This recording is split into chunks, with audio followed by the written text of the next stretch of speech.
Welcome in, and thank you for joining us for another episode of Healthy, Wealthy, and Wise Retirement. Your host, Loren Sherman, is a certified financial planner and owner of the flat fee firm Integrity Wealth Management. He curates each episode with you in mind. Whether a work-optional lifestyle is on the horizon or you're already there, this show has something for you. With that, listen in, and I hope you enjoy the show. All right, welcome in to another Healthy, Wealthy, and Wise Retirement. Of course, I am your host, Loren Sherman, and today I have a very special guest, Damian Beard. Welcome in, and thank you for joining me. Yeah, thank you, Loren. Excited to be here. Yeah, Damian, he is the chair and executive director of the nonprofit Holding Tiny Hands. So he's here to tell us about that. He's also a financial advisor here locally in the Des Moines area. And so we first met through that, but we'll talk a little bit more about that later, I'm sure. And gosh, how long have we had this in the works? When did we first start talking about potentially doing a podcast episode together? I think at least since the tail end of 2024. So, was it? Yeah, I knew it had been a while. Yes.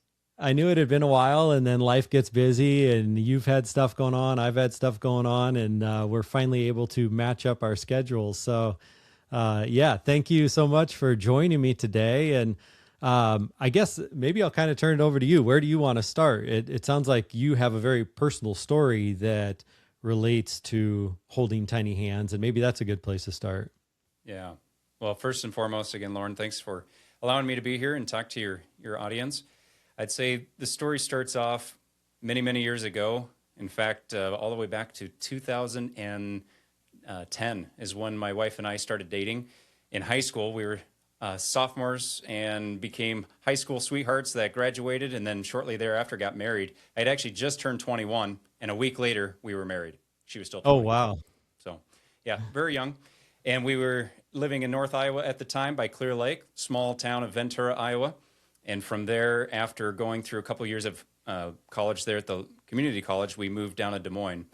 And we always knew early on that we wanted to have children. So around 2015, 2016, we said, okay, if we're going to try for children, let's do this thing. And we were in our early to mid 20s and thought now is the right time to start trying. So we had a pleasant surprise, not so known fact actually for most people, even in my family, is that we found out that we were pregnant on Christmas morning of 2016. So going into the new year was a sweet sweet surprise. That was for us. when you found out?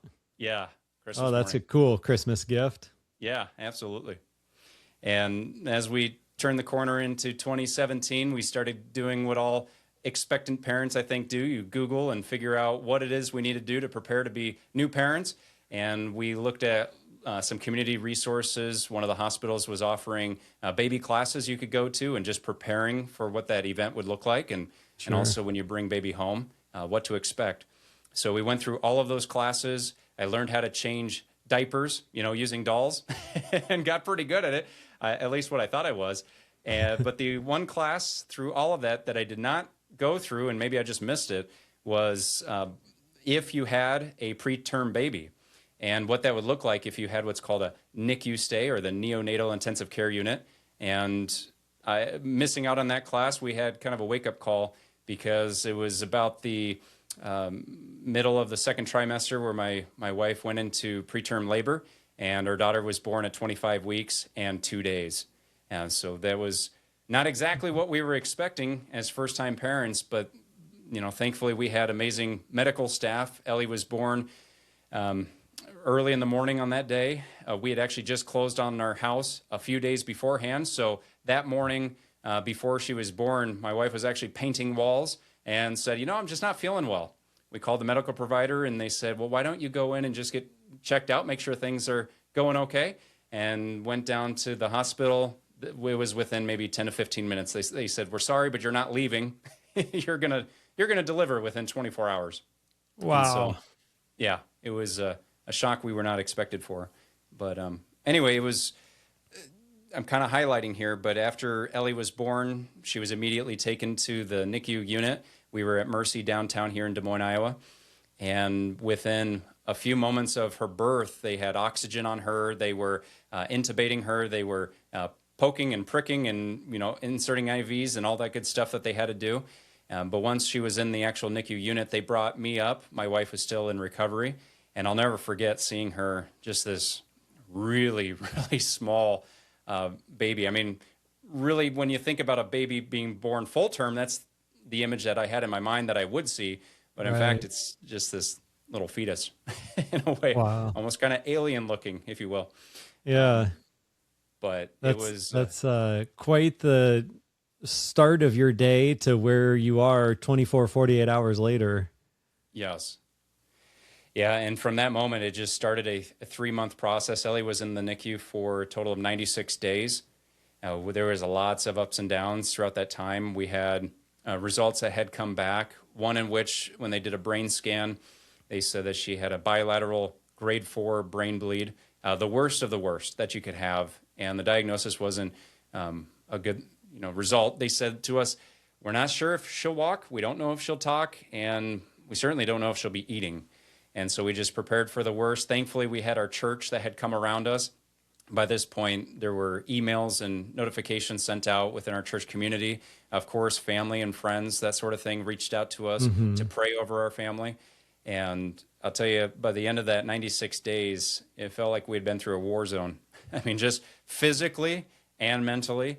And when we brought her home, there were a lot of challenges and things we can get into here shortly, but things that I had just never anticipated. When even looking to buy my house, it never occurred to me that I should buy a house that's got a room that can host an oxygen tank, right? that I can then feed oxygen lines into my daughter's bedroom. There's just all these challenges that we were faced with. But by the grace of God, by the time we left the NICU, Ellie's brain bleed had resolved. And although we knew we still had a large uphill battle with a few other things we were working through, we had the right team, the medical care, and the loved ones around us to support us in that journey. So, yeah, that's amazing. And I think just as new parents alone, that's enough of just a shock to the system in itself of trying to learn on the fly. But you had this whole additional hurdle that you're, I guess trying to overcome and figure everything out. What was like, you said you had a good support system around the church. Sometimes when you're going through something, people almost come out of the woodwork of like, I've experienced this too. Or did you experience much of that? Or did you feel, it sounded like you had a good support system, but were there a lot of people that had experienced things like that? Or that, in the moment, I think most of the people in our inner circle, whether they had a NICU experience or not in the past, I'd say large in part kept that to themselves because they could see what we were going through and they knew that we couldn't take much more mentally. Yeah. But after the NICU experience, for sure, we have come across so many people who have mentioned that they had a preterm baby or even a full-term baby, but maybe have had some health complications that landed them in the NICU, even for as short as 24 hours. I mean, any time spent there is very traumatic. Yeah. And so over the years now, since we've been out, my daughter just turned 9 back in May. So now that we've been out of this for a while, we've come across a lot of other people who have had a NICU experience. But I will say the greatest thing within our support system were the meal trains. I don't think we went one day without having to go to the freezer, pull something out that somebody had made us, put it in the microwave or put it in the oven quick and make it up. And boy, was that really helpful. Right. Because you really just don't have time. I mean, when you get done working, as I was at the time, Janice was not working, so she could be at the hospital more. But it was just go. You get done with work, eat, and then right to the hospital, spend as much time with my baby girl as I could. Right. Yeah, you were probably mostly living there, I imagine. Yes. Yeah. And then kind of take that story a little bit further. So we had Ellie home, and in 2020, we had made the decision that we were going to try again for another one, and we were fully prepared and ready to embrace that journey if that so happened. We took some preventable measures. Unfortunately, they didn't get us all the way to full term. We did make it to 29 weeks with our son, but he was also born early at 2 pounds and 10 ounces. And so for him, it was a much different experience. We didn't have as many highs and lows like we did with my daughter. In fact, he was what they would oftentimes referred to as a feeder and a grower. I mean, he literally ate and just grew in the bed.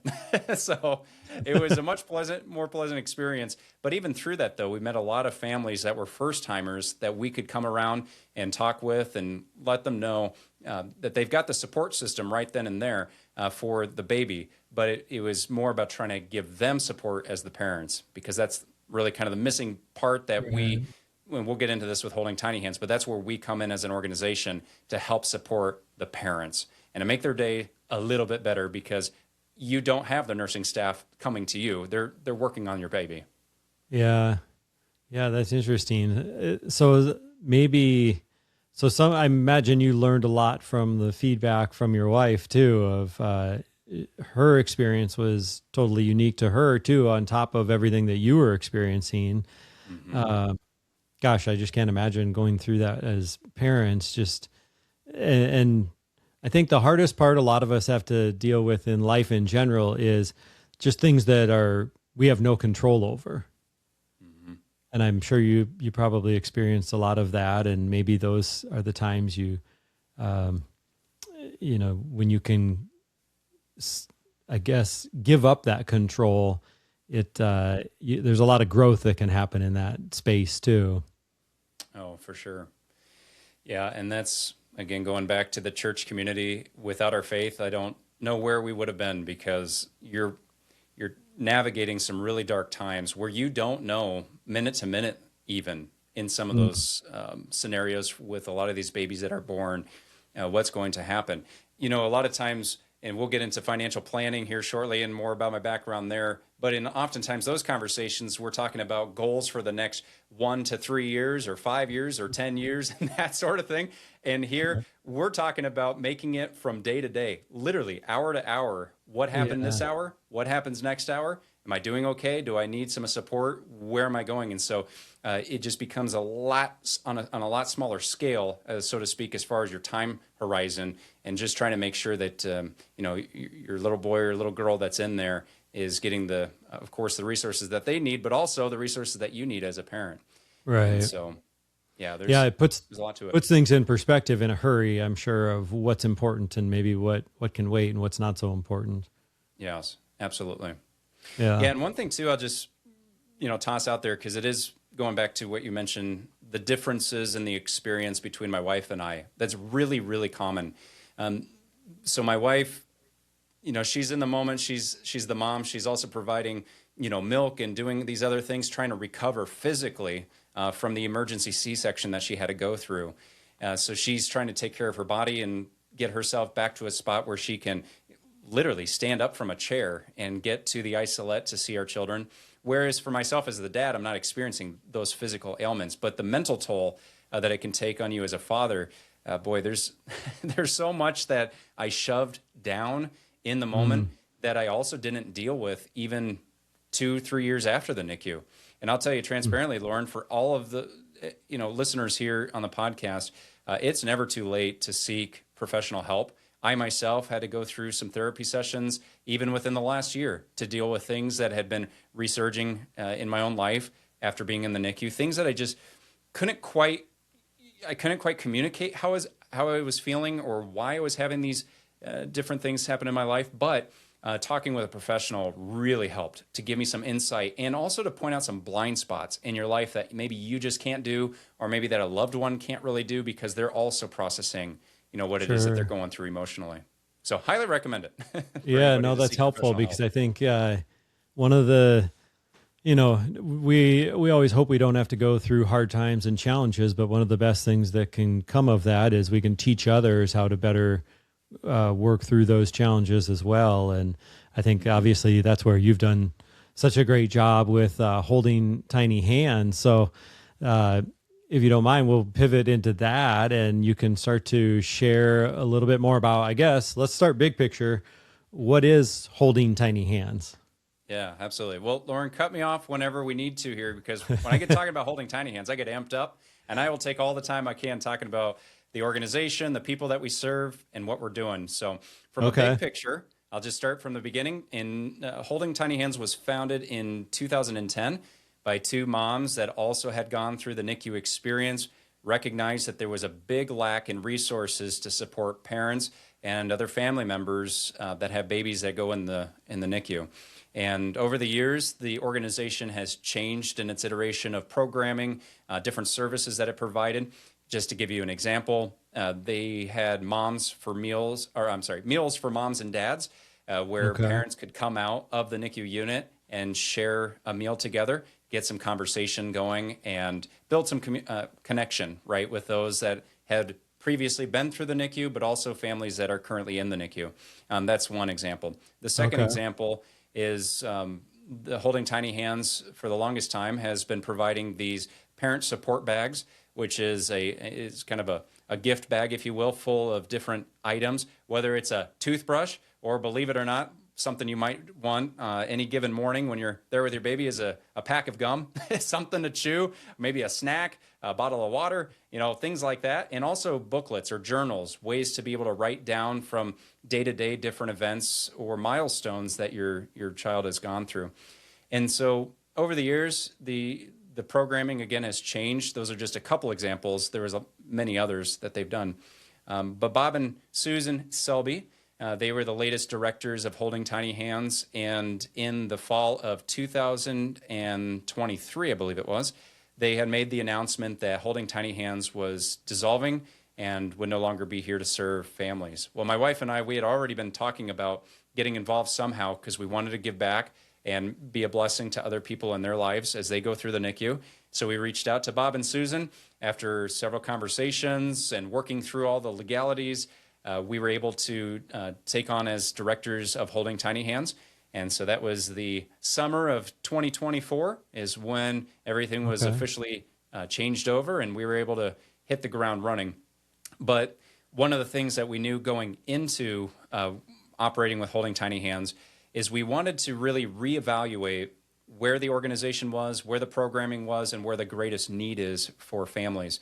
So we went on, I'd say, about a 12 to 18-month kind of soul search, trying to understand how we could best impact families. And through meeting with lots of other organizations, some of which that are really heavy in the mental health support system, we recognized that mental health was probably the number one of all other services that needed to be provided to families, not just when they go home or years later, but I'm talking from day zero of being in the NICU. And so I think I was just going to mention that how important that there's so much to health. I think like with a little bit of background from health insurance, I think our society can be really good about paying medical bills if there's a diagnosis, but it's like kind of, I don't know the right way to frame it, but I guess it just kind of takes some of the personal touch out of it. And it can, so I think this is so important what you guys are doing, because it can be like a very cold industry, I think, in general sometimes. And maybe that's an overgeneralization of it, but it just feels like sometimes the healthcare world is about treating your problem, but then ignoring all of the kind of the problems that don't have a direct diagnosis, if that makes sense. Mm-hmm. And I'm thinking a little bit of, back in 2012, I had my own health scare where I was in a car accident and broke 12 ribs and had a collapsed lung and broke my collarbone and all sorts of stuff. And that was from a car accident. And I remember laying there in bed and they would come in and treat me, but like I was bored as ever for one. And then also I had some posture issues for a little while because they kind of just like hunch your shoulders forward. They were kind of concerned about keeping me alive. And that felt kind of like where that ended. But no, I just wanted to jump in. And I guess like the importance of everything else that maybe doesn't have a direct medical term for it is huge. So I'll let you continue, but that's what popped into my mind when you said that. Yeah. Well, no, thanks for sharing your story there, because that's exactly what we recognized. As I mentioned earlier, Janice and I, we were very fortunate to have a church community, to to have a family, friends, people that gathered around us, but that is not the case for many families who go through the NICU.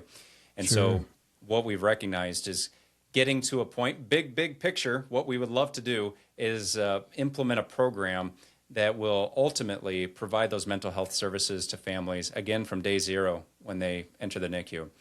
But that's the big dream and what we hope to accomplish long term. Short term, we've got some really cool things going. We have now added 4 additional board members to Holding Tiny Hands.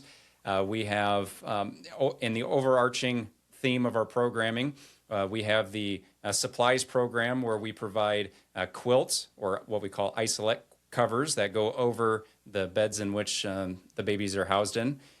We also have these connection hearts that are made. We've got a few groups of women and largely that are making these connection hearts where mom or dad takes them home at night, they sleep with them, and then they return the next day to the hospital, and they put those connection hearts right up next to baby's face so that they can smell mom or dad when mom or dad are not able to be there. It's a great way for parents to be able to help when they can't be there physically, to help. Yeah. And there's a bunch of other supplies that we're trying to bring to the hospital. One of which, again, as I mentioned earlier, is the parent support bags. Again, filling that thing full of materials that families, when they walk into that room for the first time, they can have that in their hands, whether it's to start journaling, writing notes, using water bottles, you name it. We fill that thing as much as we can with supplies that they might need. And then second to that, we're really building out more of this programming around community events. So we've done popcorn for parents, which we had a great turnout. Caroling event around the holiday time. We've got some really cool things in the docket. I won't spoil it right now. It'll be announced on social media within the next few months here. But some really great ways to give back and get people together. NICU reunions, as an example, is a great opportunity to reach out to families who have been through the NICU, but that are wanting to give back to other families and to connect them, right, with families that are currently in the NICU. So really cool, exciting things going there. One thing just popped in my head that I wanted to ask of what's kind of the area that you would serve, or I suppose you're in Des Moines, Iowa, of course. So where would someone have to be to take advantage of these services? Yeah, great question. So Blank Children's Hospital is one of the hospitals here in town that has a fabulous NICU unit that we currently are providing more of the isolate covers to in the connection hearts. We'll be rolling out with the support bags here this year, which we're really excited for. Okay. And then we also serve Mercy. Mercy has a downtown location. They also have a West Des Moines location.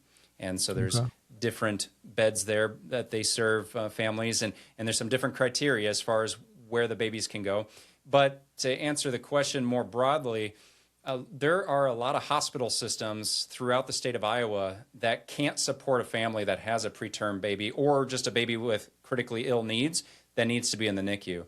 So what we find is a lot of families are coming here to the Des Moines Metro to be served by Blank Children's Hospital or served by Mercy, and they may live in far northwest Iowa. So it's not necessarily like you have to go find them. They're finding you just based on where they're needing the care. Absolutely. Yeah, absolutely. That makes sense.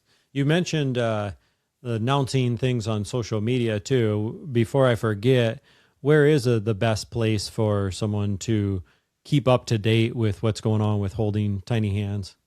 Yeah, well, thanks for asking that, because Facebook is for sure the first and foremost place where we try to post all of our upcoming events, whether it's at the hospital level or even on the community level. So one thing I'll just share with you, Loren, is here in October 17th, make sure I get the date right, we are doing our first fundraising walk where we are inviting community members, people who have either been through the NICU experience or know somebody who's been through the NICU experience, or is maybe a NICU provider, a doctor, a nurse, you name it, a respiratory therapist. It could be the whole gamut of folks who want to come out to support. But this is really our first fundraising walk where we are titling it Around the Superheroes NICU Walk. And so, yes, there will be superheroes there.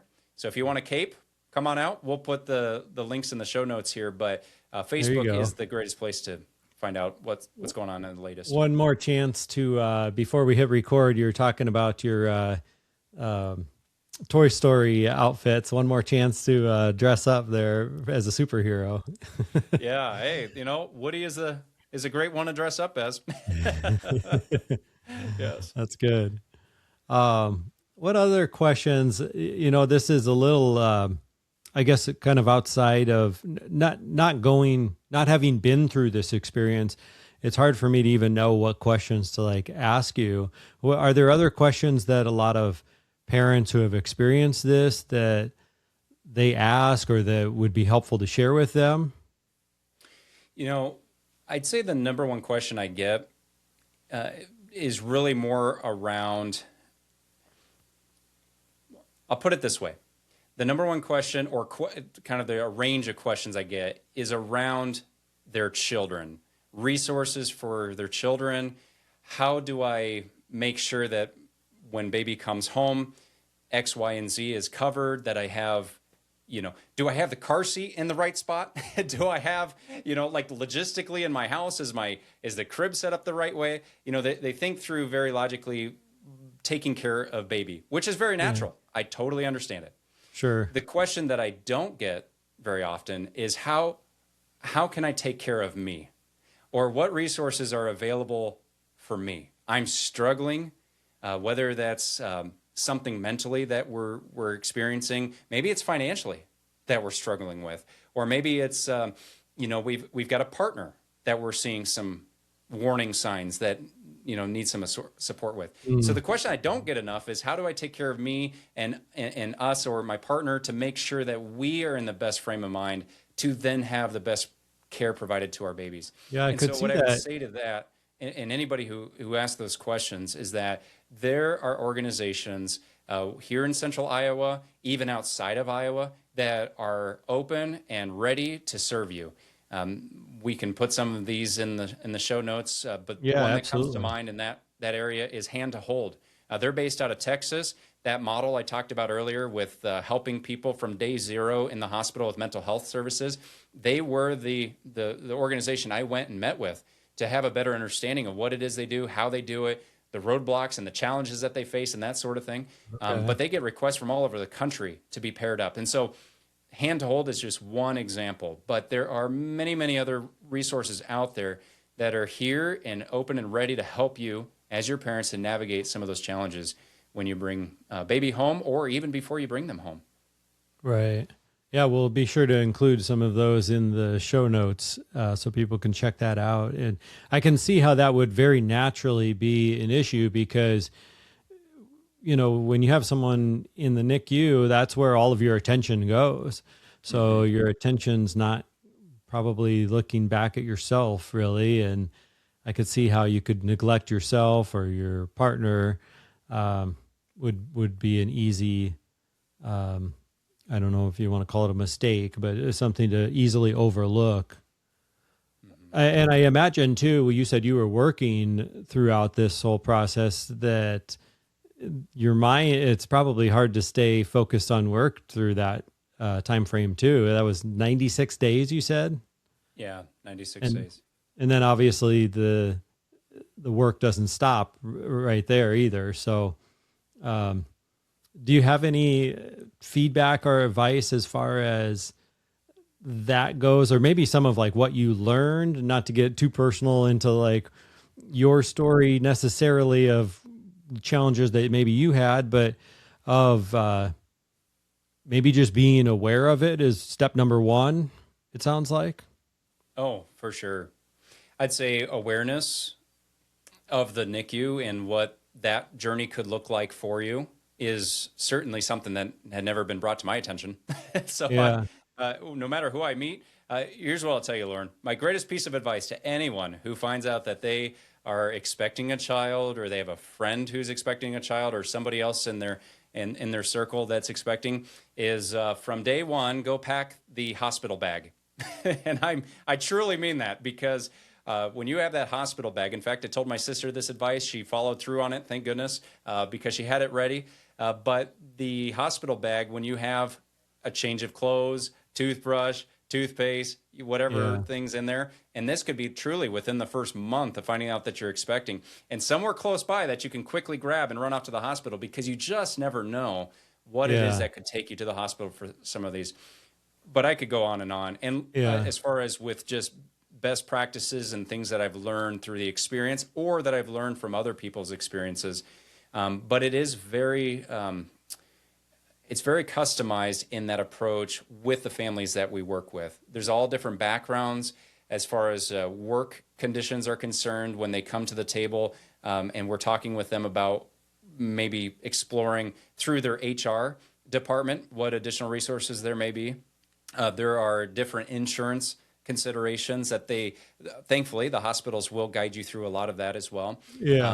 But there's just some things that you probably don't think of even in the moment, and maybe you don't even think of until months after you've been home with your baby, that you go, it would have been really helpful if I would have known that going into this experience. Yeah, leaning on the experience of others who have gone through the process and plugging into some of those resources like Holding Tiny Hands and the other ones you mentioned, and just having that awareness. I think initially where I was going with that of self-care too, and not, obviously all of your attention is on your baby, but understanding that you have to take care of yourself too. Yeah, for sure. And the other thing too, Loren, I'll just kind of button this up before we transition, is the greatest healing that I've experienced, the greatest healing that other people have experienced that I talk with, are those that get plugged in to an organization, whether it's Holding Tiny Hands or other organizations in a community that you live in, to give back to the families that are in that NICU experience. It could be, for example, we have these connection hearts I mentioned earlier. If you like to sew, please reach out to us. We would love to connect you with the other ladies who are helping us make these connection hearts or the quilts. If you like to be somebody who volunteers time at an event, it's a great way to get plugged in. If you're someone who just wants to share your story, that's another component. I didn't get to it, but one of the programs that we're launching here is the NICU Voices, whether it's maybe a post that we put on social media or doing an interview style like you and I are doing here on the podcast. But sharing your story or giving some pieces of advice, things that you've learned along the way, to other people who are going through it or just came through it, is a really great way emotionally and mentally to kind of get through some of those things that you've been doing, and very healing. That's what I'll say. Yeah, just sometimes knowing that you're not the only one experiencing something can be helpful. Even if someone's not right there to hold your hand, just to know that you're not the only one going through it. Yeah, absolutely. Well, no, that's awesome that you've gotten involved with this and that sharing the story of Holding Tiny Hands. I imagine usually when we put one of these episodes out, then I'll get a bunch of feedback and they'll say, you should have asked him this and you should have asked him that. And it's just not in my head right now of all the perfect questions to ask you. So I imagine we'll have some follow-up questions that come from this episode. Pivoting maybe more into, you mentioned talking about the philanthropic planning, and you, by the way, congratulations, you just got done with another designation on the philanthropic planning component. I'm in the industry and I forget what they all stand for, but the CAP or the CAP. Chartered Advisor in Philanthropy. Okay. Yep. I have a handful after my name, and I have to think through again of what each of them stand for sometimes. So I can see how people outside of the industry get a little fed up with all of our acronyms for everything. Yeah, for sure.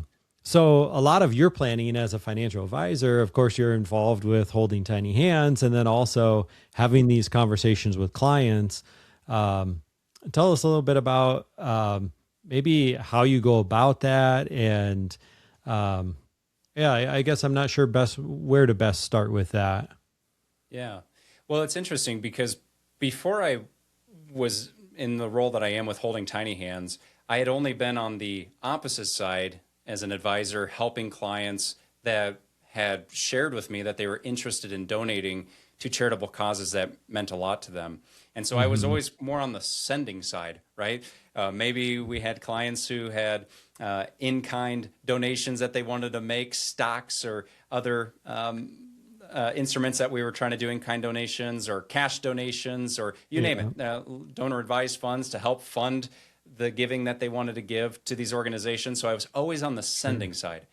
Now I'm on the receiving side in a way with holding tiny hands and seeing the good that can be done with the dollars that are received from donors in particular that are really passionate about giving to good causes that they care about, but also, building it out as more of as a true plan in their lives, not just something that, you wake up one day or see an advertisement or a social media post that asks for a specific donation for a specific cause, but truly building out a plan around what it is that you want to do for philanthropic giving, if that's of interest, to have a real meaningful impact on organizations. And so for myself, now that I've been on this side, it helps in some of those conversations with clients to get a better understanding of what it is exactly that they're fired up to add financial resources behind that can go out and have a greater impact in their communities.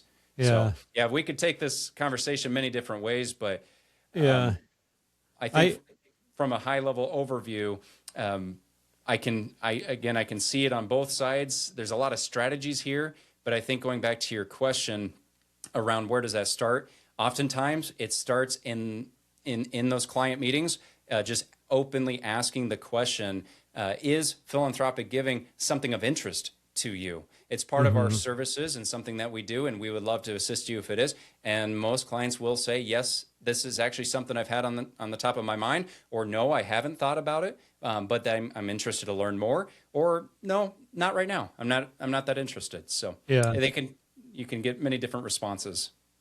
Yeah, I like that. I think sometimes as financial advisors, we can get too caught up in the strategies and the tax benefits and the, all the intricate things that we can do from a planning perspective.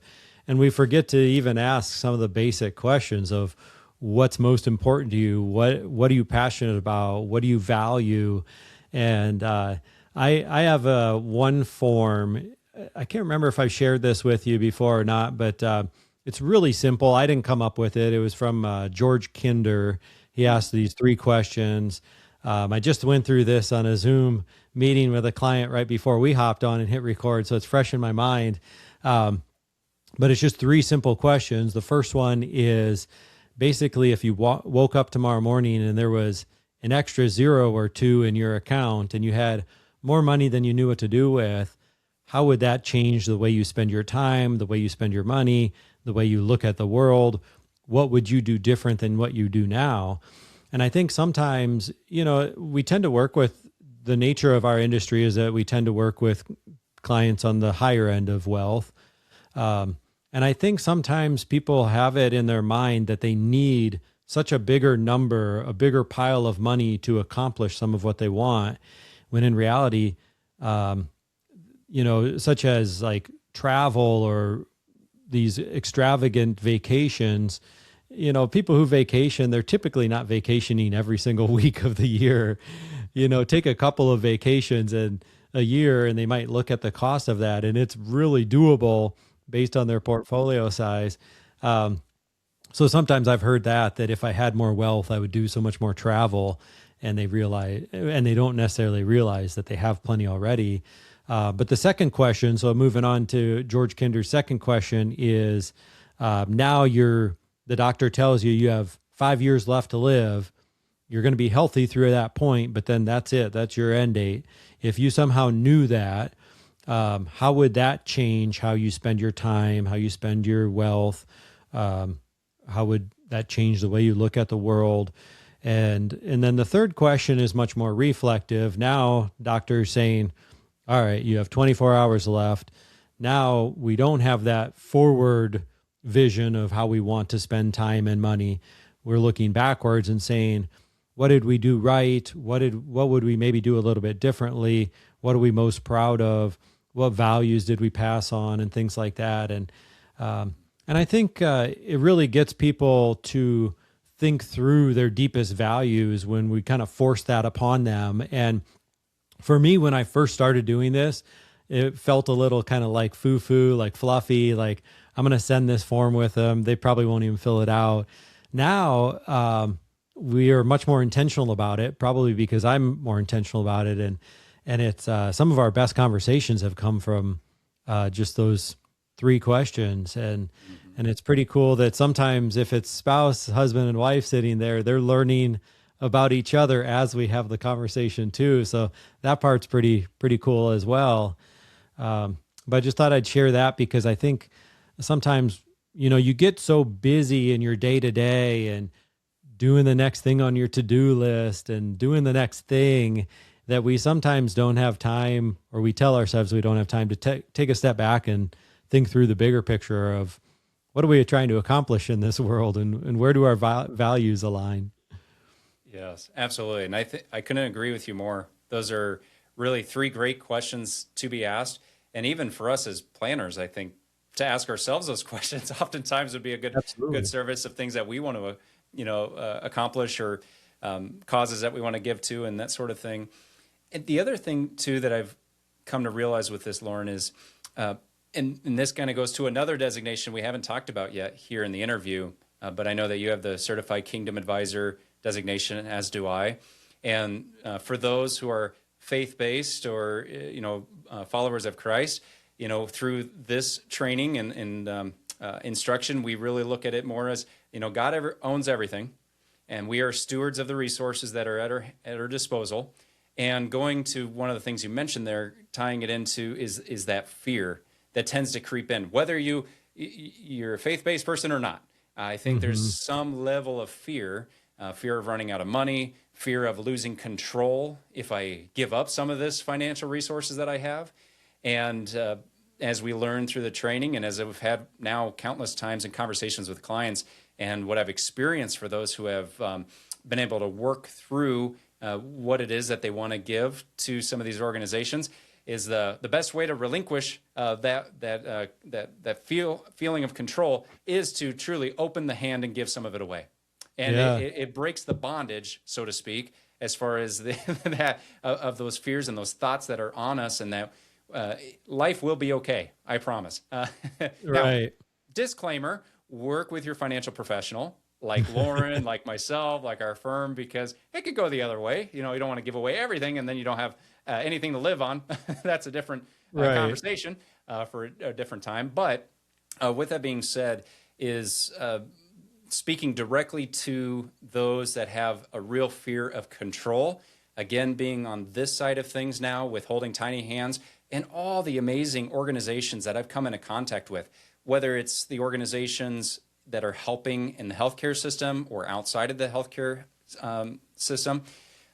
These organizations are doing some amazing work right in your backyard.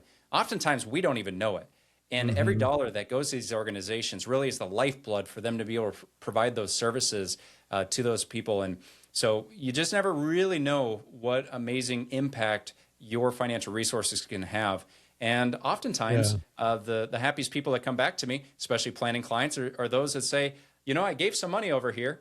This organization took it, they ran with it, and boy, let me show you some pictures of what they did. Here's a new building that was built, or here's a new program that was launched, or here's some pictures of kids that were helped, or here was food that was provided. There's a lot of different sources out there. But again, just going back to the fear-based component, work with the financial professionals, Loren, myself, others that you're working with, to make sure that you have a plan in place that you feel comfortable working within, so that you can release some of those funds, those financial resources to go help these organizations. Well, I want to kind of click on something that you said of the impact. I think is so much, it's felt so much stronger when you can see the impact of your dollars too, or your time for that matter, if people donate their time. Because I think if you're writing a check solely for the tax purposes and it goes out the door into the mailbox or these days it's just a click of a mouse and then it's sent. And if you don't ever follow through or get the impact that it has, sometimes there's that disconnect between the gift and truly the impact that it's having. And when people see what's going on with their money, then they get really excited about it and want to give more. And to your point, I remember an old quote of the test of if you truly own your money is to give it away, or give some of it away at least. So there's a lot of truth in what you're sharing. And to the designation, the Kingdom Advisors designation, I can't speak highly enough about that, because of all the designations that I've completed, that one, I would say I get the most, especially ongoing value from that, because, we meet with a group of financial advisors on a monthly basis, and it's a pretty cool atmosphere because it's not a bunch of advisors competing over the same clients and looking at each other like competitors. We're there viewing each other as peers, trying to share ideas, pick each other up. And I think it just goes back to, once again, that mentality of abundance, and not that feeling of scarcity is the reason that group has been so helpful to me personally. Yeah, I couldn't agree more. It's been an amazing journey, being in the financial planning industry, the clients that we get to meet, the clients that we get to work with, other people like yourself in our community, other professionals that we get to work with, to help people really bring to fruition the dreams that they have, to support the causes that they're really passionate about. That is where the fun is, at least for me. Yeah. It really helps you go to the office every day when you know that you're making a big impact, again, not just in their lives, but for the greater good for the communities in which we live in. So Right. I really appreciate this, Loren. This has been amazing to talk with you about a little bit about my journey, holding tiny hands. For anybody who's listening in on this podcast today who wants to learn more about our organization, or just connect, if you know somebody who's in the NICU, and even if you don't live in Iowa, if you're in a different state and you say, boy, I really enjoyed Damian and Loren's conversation here, and you want to get this person that you may know some resources, or maybe you're going through it, reach out. We would love to connect with you and help you through whatever journey it is that you're on. That's awesome. Well, yeah. And big thanks to you again for joining, because I know this one's been a long time in the works. So thank you for joining. Thank you for sharing your story, and for sharing the story of holding tiny hands as well. And for all of our listeners, you can find past episodes, of course, at our website, integrityguidance.com. Just click on the podcast tab. I will share the resources that Damian mentioned, and how to connect with you as well. So we will have all of that in the show notes of wherever you get your podcasts. I don't even try to list them anymore. There's so many. So wherever you're listening, we're on YouTube, we're on Spotify, Apple, all that good stuff. So any final parting words from you, Damian, or did we pretty well cover it? I think we covered it. If you take one thing away from the podcast, just remember, if you or anyone you know is expecting, go pack that hospital bag. Truly. Great advice. You'll thank me later. Great advice. Well, other than that, God bless, and we will see you all next time. Thank you, Loren. Damian.